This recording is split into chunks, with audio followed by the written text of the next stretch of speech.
Tahan, suruh temennya masuk ya.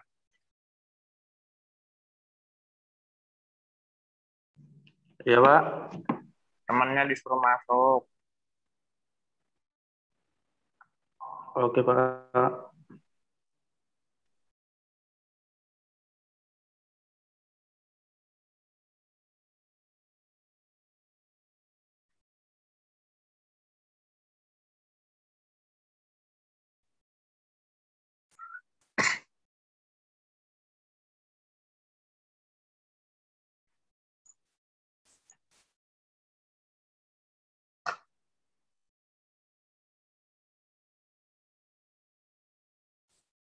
Kita mata kuliah apa nih?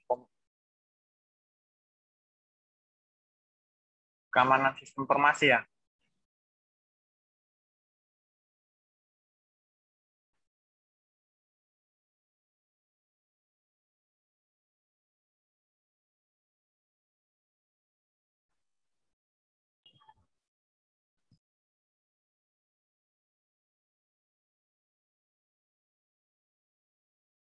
Iya kan? Macet-macet suara Bapak. Sedikit, Pak. Waduh, kata sedikit ini. Bentar ya, biar diubah dulu lagi jaringan.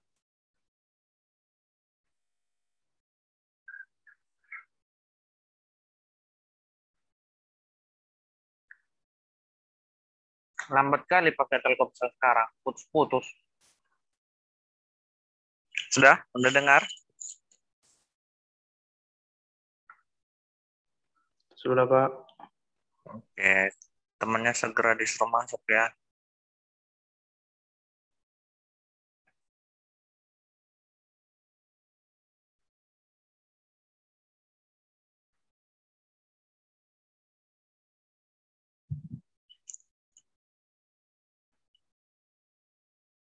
Gimana kemarin UTS-nya?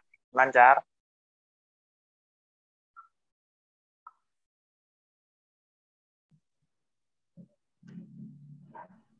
Iya, Pak. UTS-nya gimana kemarin? Lancar? Lancar, Pak, Pak. lancar. Lancar, Pak, lancar. Bagus. Diupayakan untuk lancar, Pak. Lancar lah ya, orang dari Google semua kan jawabannya. Iya, Pak. Kan ada Om Google. Gawat memang kita ini. Tapi ada satu kesalahan kami, Pak. Enggak tahu aku semalam ada. Betul.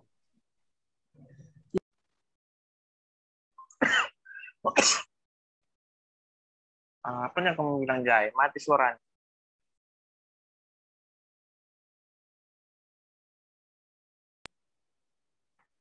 Perhitungan itu, Pak. Ada yang semalam yang perhitungan itu.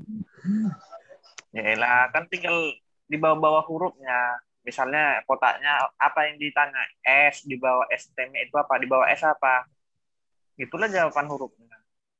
Di bawah hurufnya itu. Ah.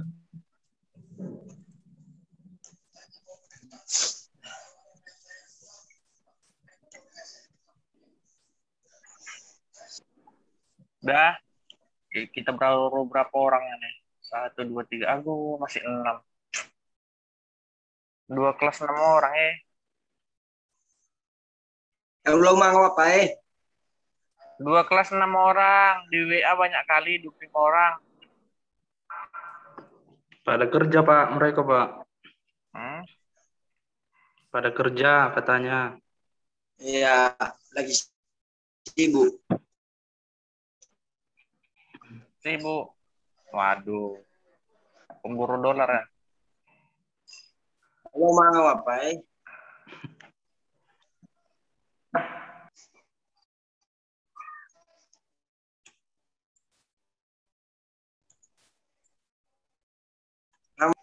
Gimana kabar Pak Toven? Sehat, sehat. Alhamdulillah. Bagaimana kabar? Toven di mana kau, Toven? Nias?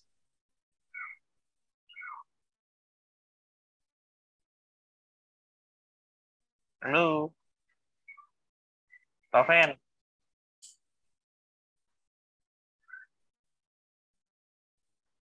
Waduh. Halo. Kompleks. Iya.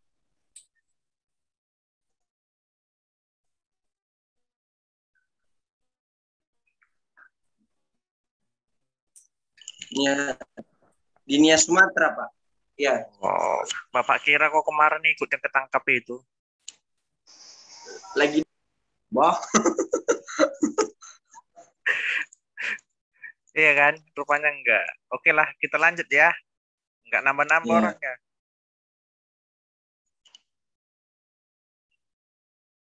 Oke, di sini ada materi kita tentang proxy server. Jadi apa itu proxy server? Ini dia. Jadi di sini dimaksudkan proxy server itu pihak ketiga ya. Jadi proxy server merupakan pihak ketiga yang berdiri di tengah-tengah antara kedua belah pihak yang saling berhubungan dan berfungsi sebagai perantara. Siapa yang bersuara? Matikan dulu. Roma.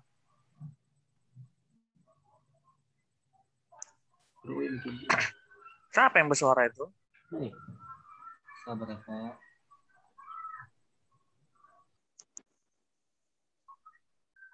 Si Toven ini, Pak.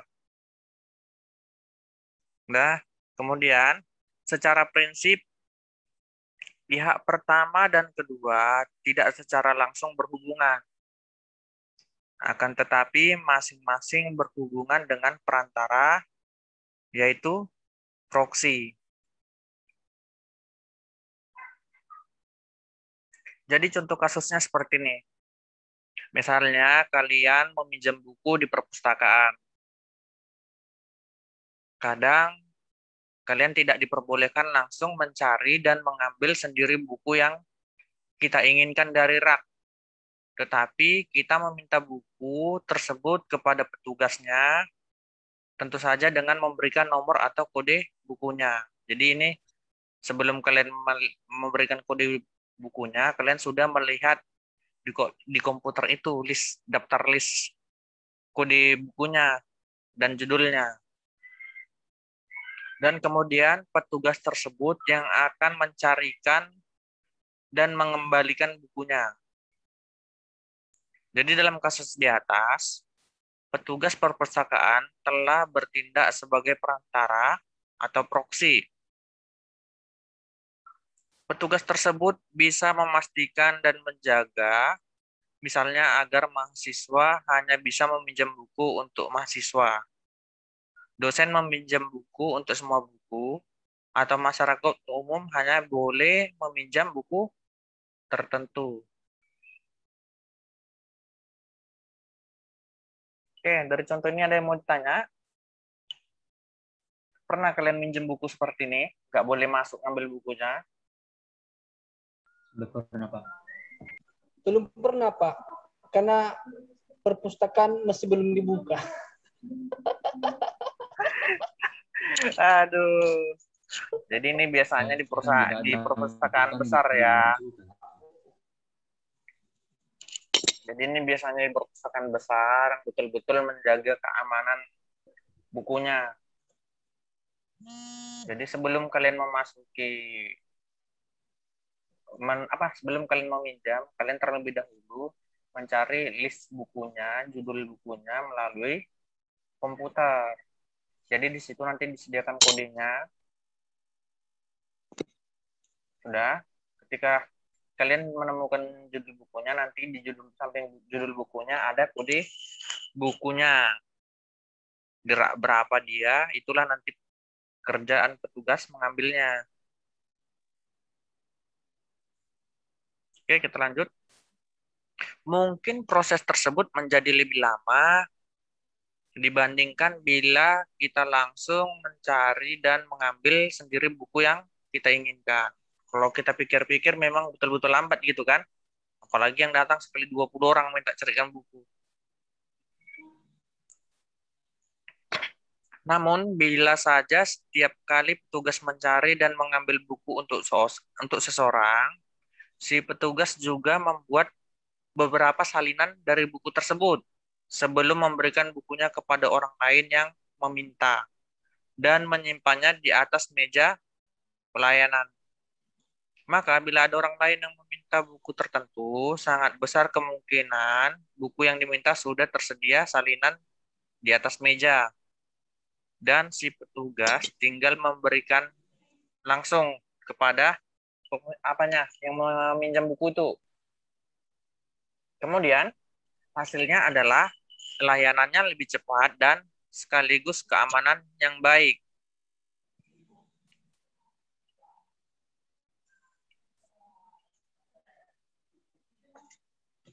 Oke, sampai di sini mengerti?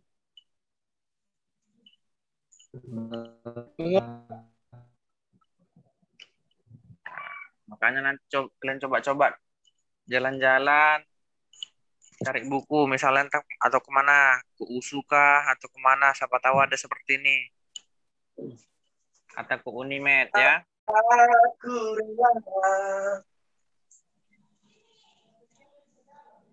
Siapa yang nyanyi?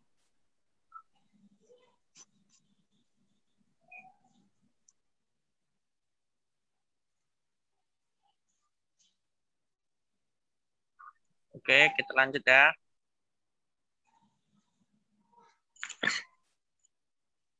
Kemudian di sini fungsi proxy ada 3. Yang pertama connection sharing, kedua filtering, yang ketiga caching. Bukan cacing tanah ya.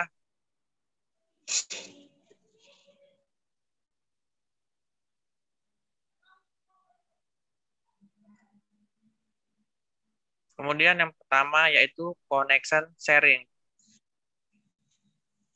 Masih putus-putus suara Bapak? Enggak, Pak. Enggak, Oke. Pak, suara Bapak udah lancar. Ya, oke. Kemudian konsep dasarnya, pengguna tidak langsung berhubungan dengan jaringan luar atau internet, tetapi harus melewati suatu gateway yang bertindak sebagai batas antara jaringan lokal dan jaringan luar. Kemudian gateway ini sangat penting karena jaringan lokal harus dapat dilindungi dengan baik dari bahaya yang mungkin berasal dari internet. Dan hal tersebut akan sulit dilakukan bila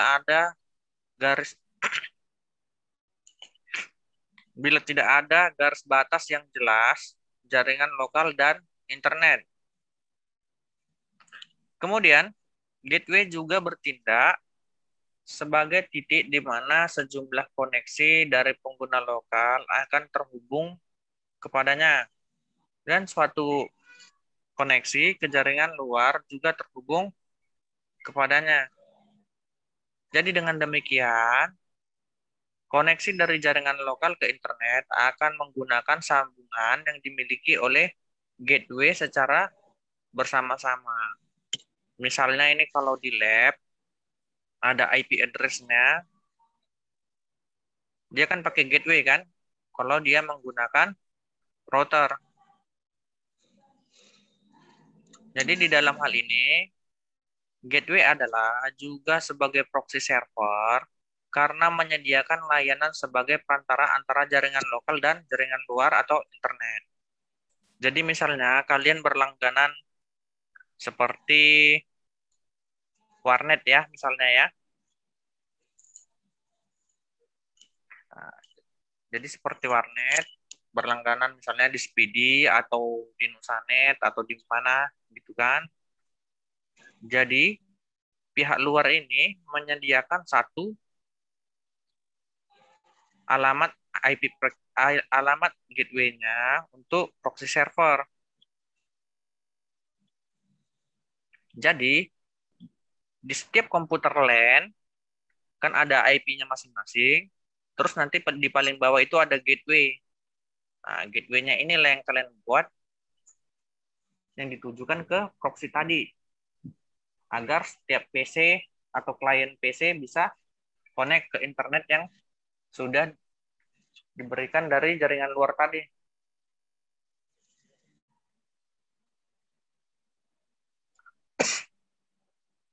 Sampai sini mengerti? Nadela, bagaimana?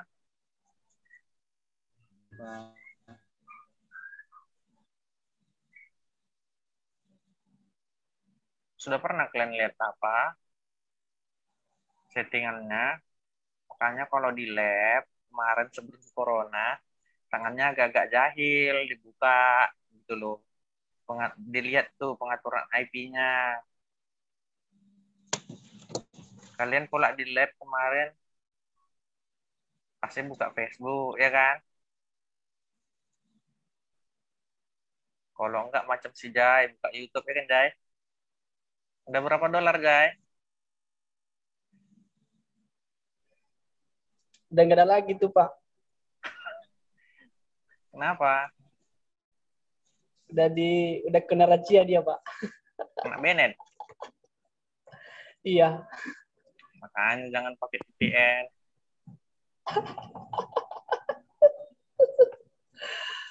Oke, ini dia ya.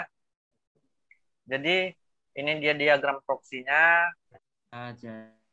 yang di sebelah kiri ini untuk jaringan lokal. Inilah tadi kliennya, komputer klien 1, 2, 3 misalnya kan. Jadi yang di tengah ini adalah proxy, server, dan gateway atau firewall-nya. Kemudian ini tadi yang Bapak bilang, ini layanannya misalnya Speedy kah, atau dari Nusanet, atau dari Telkom, gitu kan. Jadi ketika pengguna memberikan permintaan layanan, misalnya dia mau buka Facebook, gitu kan. Kan kalau tidak ada jaringan internetnya kan not responding kan. Maka dia disalurkan melalui proxy server ini. Begitu juga pengguna yang kedua memberikan permintaan, misalnya dia mau buka Google, dan yang bawah ini misalnya mau buka apa, YouTube, gitu kan. Maka semuanya dikirim ke proxy server, dan dari proxy server memberikan tanggapan. Jadi di sini proxy server mewakili permintaan dan penerimaan dari penyedia layanan. Jadi apabila nanti yang dibuka tidak berbau dengan yang dilarang pemerintah, misalnya situs porno, situs judi, atau beberapa situs-situs yang dilarang, maka nanti tidak akan tampil. Tapi kalau situs-situs yang tidak dilarang seperti Facebook, Google, Gmail, maka nanti langsung diberikan apa yang kalian minta. Misalnya tadi buka Facebook, ya sudah, nanti ditanggapi oleh proxy server, maka akan terbukalah Facebook tersebut. Paham? Bagaimana, Luciana? Paham?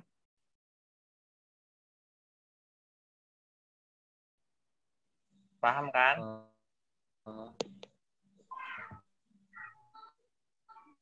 Toven, bagaimana? Paham? Wah, udah hilang si Toven.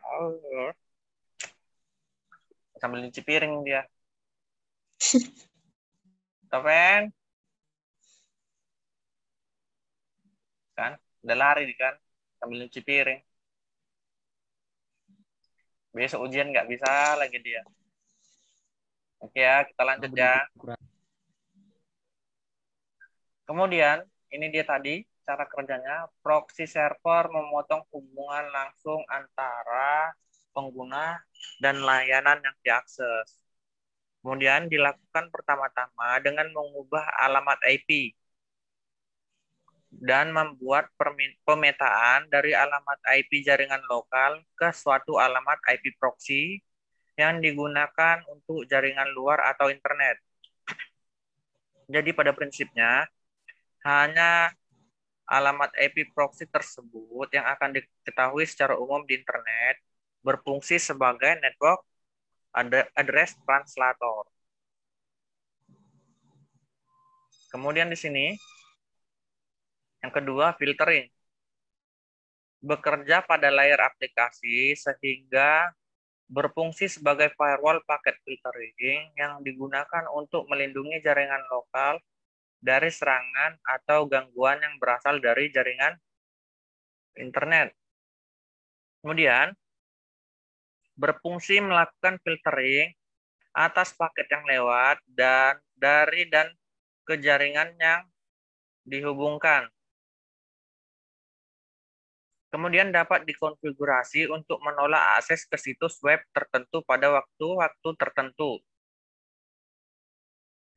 Ini dia yang tadi Bapak bilang, dia akan menolak apabila yang dilarang. Kemudian dapat dikonfigurasi untuk hanya memperbolehkan download FTP dan tidak diperbolehkan upload FTP, hanya memperbolehkan pengguna tertentu yang bisa memainkan file-file real audio, kemudian mencegah akses ke email server sebelum tanggal tertentu. Kemudian yang ketiga, caching. Bukan cacing tanah ya.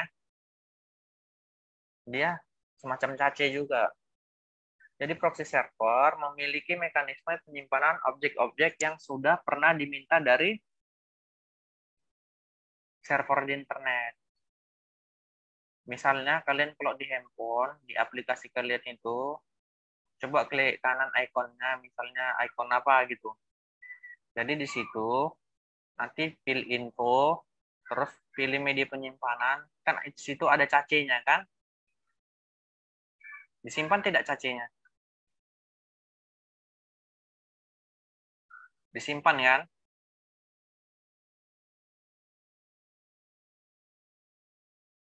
Pernah coba?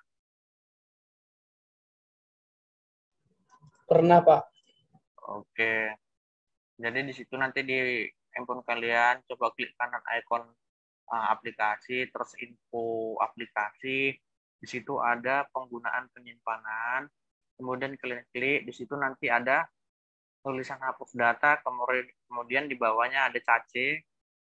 Kemudian di bawahnya ada hapus cache. Di atas tulisan hapus cache itu ada nanti berapa MB yang sudah kalian pakai datanya. Data itu tetap disimpan. Jadi itu menyimpan histori apa yang sudah kalian buka.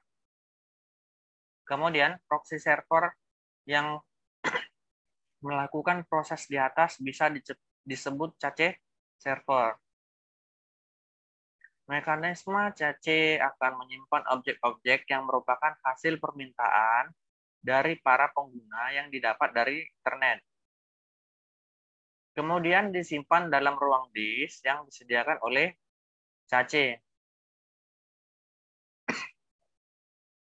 Jadi dengan demikian, bila suatu saat ada pengguna yang diminta suatu layanan ke internet yang mengandung objek-objek yang sama dengan yang sudah pernah diminta sebelumnya, yaitu yang sudah ada dalam cache, maka proxy server akan dapat langsung memberikan objek dari cache yang diminta kepada pengguna, tanpa harus meminta ulang ke server aslinya di internet.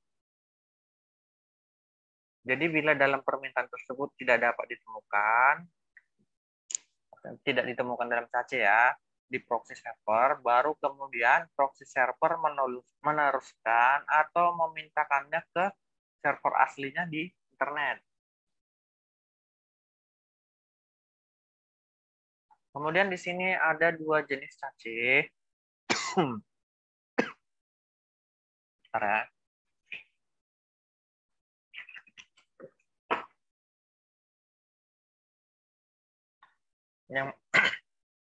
Jadi sini ada dua jenis cache.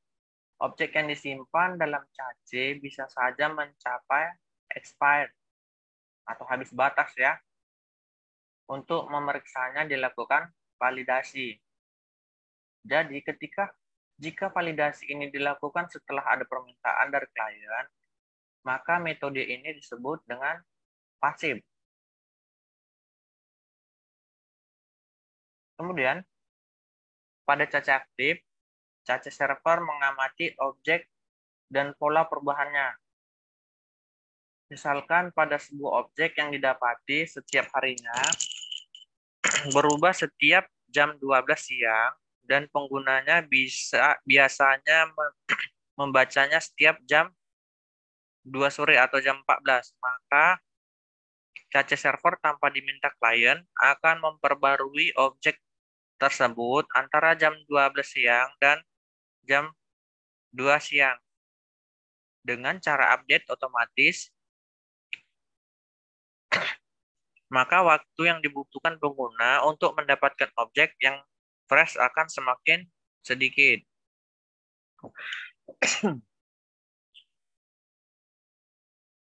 Kemudian ini dia proses penghapusan cache. Kenapa cacenya harus dihapus? Agar tidak berat ya. Sama seperti aplikasi di handphone itu, kalau tidak dihapus cachenya, maka kita pakai aplikasinya akan berat. Jadi pada kondisi tertentu, kapasitas penyimpanan akan terkuras habis oleh objek. Kemudian ada beberapa metode penghapusan untuk menjaga kapasitas tetap terjaga sesuai dengan konfigurasi yang telah ditetapkan. Penghapusan didasarkan pada umur dan kepopuleran. Jadi semakin tua umur objek, akan tinggi prioritasnya untuk dihapus. Dan juga untuk objek yang dipopular akan lebih cepat dihapus juga.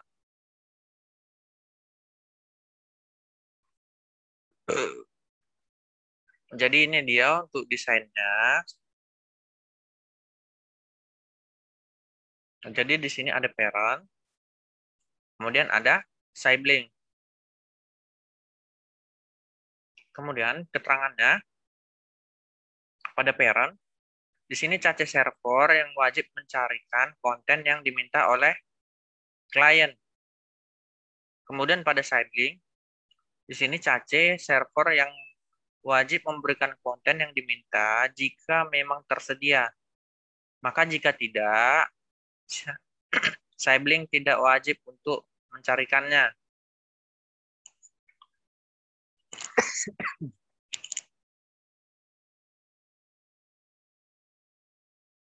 Kemudian desain cache. Dari dua hubungan ini, sistem cache biasa didesain secara bertingkat. Misalkan dalam mendesain sebuah ISP atau network kampus. Jadi kita bisa mempunyai lebih dari satu cache server yang saling sibling satu dengan yang lainnya. Misalkan antara cache kantor pusat dan kantor cabang, di mana kantor pusat terletak di gateway internet. Parent kantor pusat selain digunakan network lokalnya, juga dibebani traffic yang berasal dari cache server milik kantor cabang.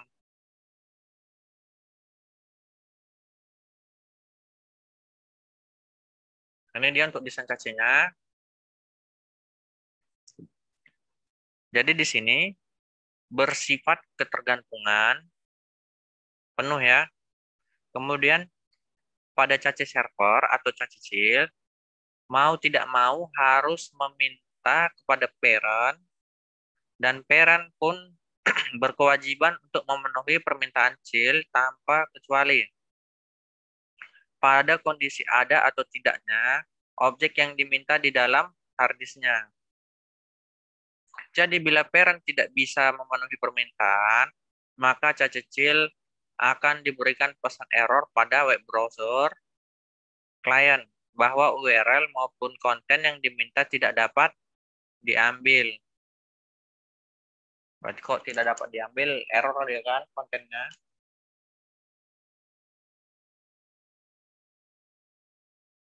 Kemudian transparent proxy. Salah satu kompleksitas dari proxy pada level aplikasi adalah bahwa sisi pengguna harus dilakukan konfigurasi yang spesifik untuk suatu proxy tertentu agar bisa menggunakan layanan dari suatu proxy server. Agar pengguna tidak harus melakukan konfigurasi khusus, kita harus mengkonfigurasi proxy cache server agar berjalan secara benar-benar transparan terhadap penggunanya. Kemudian, transparan proxy memerlukan bantuan dan konfigurasi aplikasi firewall yang bekerja pada layer network untuk bisa membuat transparan proxy yang bekerja pada layer aplikasi.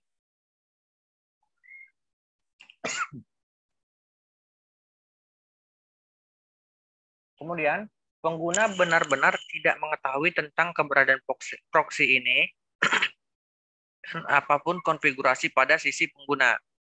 Selama proxy server ini berada pada jalur jaringan yang pasti dilalui oleh pengguna untuk menuju ke internet, maka pengguna pasti dengan sendirinya akan melakukan proxy atau cache ini. Kemudian cara membuat transparansi proxy adalah dengan membelokkan arah dari paket-paket untuk suatu aplikasi tertentu dengan menggunakan satu atau lebih aturan pada firewall atau router. Jadi pada prinsipnya, setiap aplikasi berbasis TCP akan menggunakan salah satu port yang tersedia dan firewall membelokkan paket yang menuju ke port layanan tertentu ke arah port dari proxy yang bersesuaian.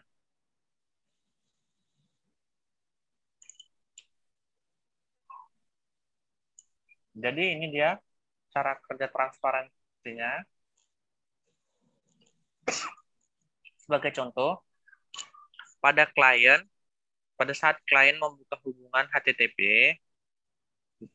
ini port 80 ya, dengan suatu web server, firewall pada router yang menerima segera mengenali bahwa ada paket data yang berasal dari klien dengan nomor port 80.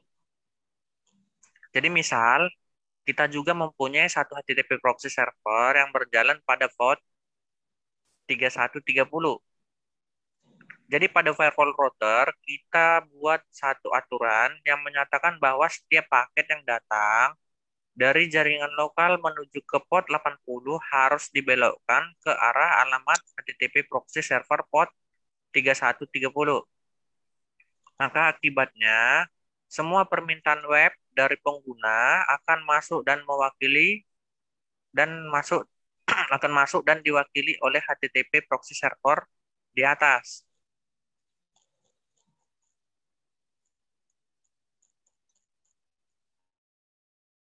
Jadi ini dia cara kerjanya. Dan nanti ini dia untuk pemanggilannya di dalam ini biasanya sering di Linux ya. Jadi nanti cara pemanggilan pakai ini. String sbin string IP table /t nat garis A pre-routing kemudian garis I kemudian ETH plus panjang kan?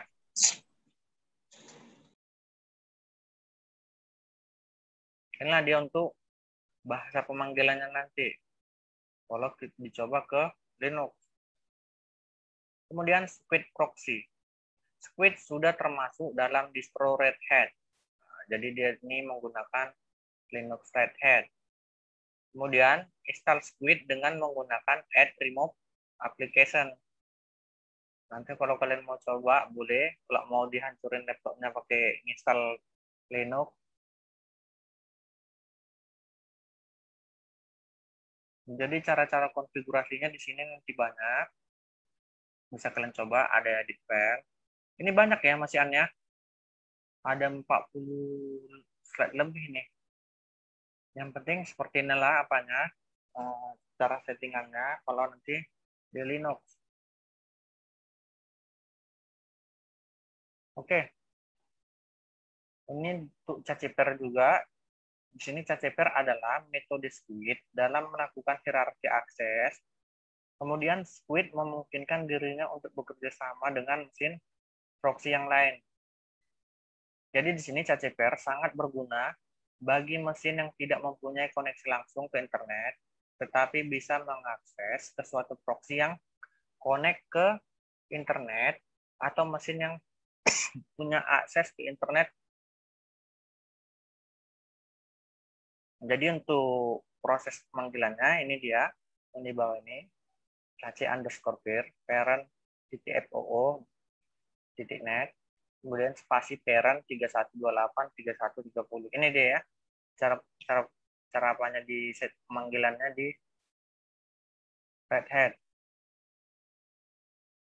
Oke. Nanti kan bisa kalian coba ya. Ini panjang ini cara-caranya.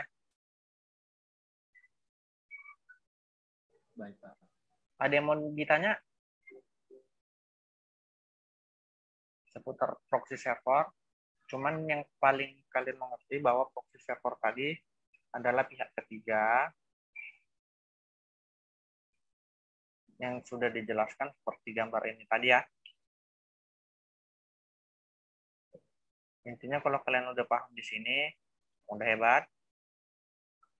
Ini proxy servernya. Ini penyedia layanan jaringan, misalnya tadi apa? Speedy, IndiHome, atau Nusanet, atau apalah. Kan banyak kan, ada MNC sekarang. Banyak kan penyedia layanan jaringan. Dan ini adalah misalnya ini warnet. Kita misalkan ini warnet ya, atau perusahaan yang punya banyak komputer di perusahaannya. Atau misalnya lab kita yang di kampus. Jadi ketika komputer ini meminta layanan, maka akan ditanggapi oleh proxy server dan gateway atau firewall. Kenapa ada firewall? Itulah yang tadi ada batasan. Jadi gunanya firewall ini untuk memblokir situs-situs yang terlarang, yang berbau sara dan pornografi, beserta juga yang berbau judi. Cuman ini semua juga bisa dibobol dengan canggihnya VPN sekarang ya. Sudah pernah dicoba VPN-nya, tapi jangan yang gratis, yang premium lah. Jadi kemarin pakai apa? VPN yang gratis. Yang gratis, Pak. Makanya kena kan? Nggak ada uang, Pak. Murah 40.000 loh. Ini Shopee kan banyak proxy yang VPN yang berbayar yang cuma 6 bulan atau 1 tahun. Paling 40.000 yang 6 bulan. Nah, jadi intinya di sini ya. Kalau kalian udah mengerti di sini, berarti kalian udah paham proxy. Kalau yang settingan di Linux tadi nggak akan mungkin kita lakukan. Sedangkan semester lalu aja yang belajar pemrograman visual aja alasannya nggak punya laptop, ya kan? Bagaimana coba kalau mau dipaksakan menginstal Linux? Oke, waktunya 1 menit.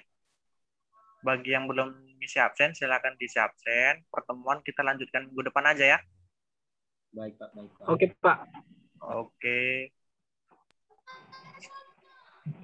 Aku juga Sampai udah jumpa mulai. minggu depan. Tetap jaga kesehatan. Awas kena corona ya, karena kemarin ada beberapa waktu ujian ada yang kena corona. Dipoto lagi rumah sakit. Oke ya, sampai jumpa minggu depan. Selamat sore semua. Bye-bye. Selamat sore, Pak. Ya, Pak. Sore, Pak. Oke, udah bisa keluar. Baik, Pak. Baik.